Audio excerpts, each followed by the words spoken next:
ही नहीं, हर मनवंतर के अपने देवता और मनुपुत्र भी होते हैं। देवता भी बदलते हैं? हाँ, उल्लेख तो यही मिलता है। उस काल के देवता अलग होते हैं, इंद्र भी अलग होते हैं, और मनु के अपने पुत्र भी। जैसे स्वयंभू मनु के 10 पुत्र थे, आग्निध्र, मेधातिथि वगैरह। और हमारे वर्तमान मनु वैवस्वत, उनके भी पुत्र थे? हाँ, वैवस्वत मनु के भी इक्ष्वाकु वगैरह 10 पुत्र हुए। इन्हीं से तो फिर कई बड़े राजवंश चले, जैसे इक्ष्वाकु वंश। अच्छा, तो ये वर्तमान मनु, वैवस्वत मनु, इनकी उत्पत्ति कैसे हुई? इनकी भी कोई कहानी है? हाँ, है ना। कथा के अनुसार ये महर्षि कश्यप और अदिति के पुत्र है। विवस्वान यानी सूर्यदेव। सूर्यदेव के पुत्र? हाँ, सूर्यदेव और उनकी पत्नी संज्ञा, जो विश्वकर्मा की बेटी थी, उनसे 3 संतानें हुई। अच्छा। सबसे पहले वैवस्वत मनु, जिन्हें श्राद्ध देव भी कहते हैं, और फिर जुड़वा बच्चे हुए यम और यमुना। यम और यमुना भी सूर्य पुत्र हैं, ये तो पता नहीं था। अच्छा, और वो भविष्य के मनु सावर्णी का भी जिक्र आया था, उनकी कहानी भी है क्या? हाँ हाँ, वो कहानी इसी से जुड़ी है।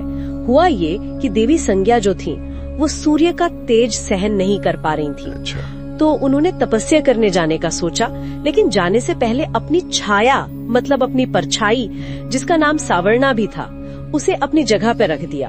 अपनी परछाई को? हाँ, और सूर्य देव को पता नहीं चला। उन्होंने छाया संज्ञा से 2 पुत्र उत्पन्न किए। एक तो बिल्कुल वैवस्वत मनु जैसे ही थे, वो कहलाए सावर्णी मनु। यही अगले यानी 8वें मनवंतर के स्वामी होंगे। कहते हैं अभी मेरु पर्वत पर तपस्या कर रहे हैं। और दूसरे पुत्र हुए शनेश्चर। शनेश्चर यानी शनि ग्रह? बिल्कुल, वही शनिदेव। वाह, ये कहानियां तो कमाल की हैं, मतलब सृष्टि का क्रम भी बताती हैं और कितने गहरे मतलब छिपे हैं इनमें।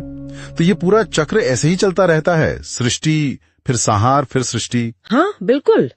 1000 चतुर्युग जब बीत जाते हैं तो 1 कल्प पूरा होता है, ब्रह्मा का 1 दिन। 1000 चतुर्युग? हाँ, तब महाप्रलय होता है। सब कुछ, सारे प्राणी देवता सब भगवान नारायण में विलीन हो जाते हैं। फिर भगवान नारायण ही दोबारा सृष्टि रचते हैं। ये चक्र सनातन है, चलता ही रहता है। और मनवंतर के बाद भी कुछ होता है, छोटा मोटा प्रलय? हाँ, हर मनवंतर के अंत में भी एक तरह का संहार होता है, पर वो महाप्रलय जैसा नहीं होता। उसमें कुछ ऋषि, कुछ तत्व बच जाते हैं ताकि अगले मनवंतर की शुरुआत हो सके, ज्ञान बना रहे। तो ये मनवंतर की पूरी अवधारणा जो है, ये समय को एक सीधी रेखा में नहीं बल्कि एक चक्र में देखते हैं, सृजन, पालन, संहार, और ये चलता ही रहता है। निश्चित रूप से ये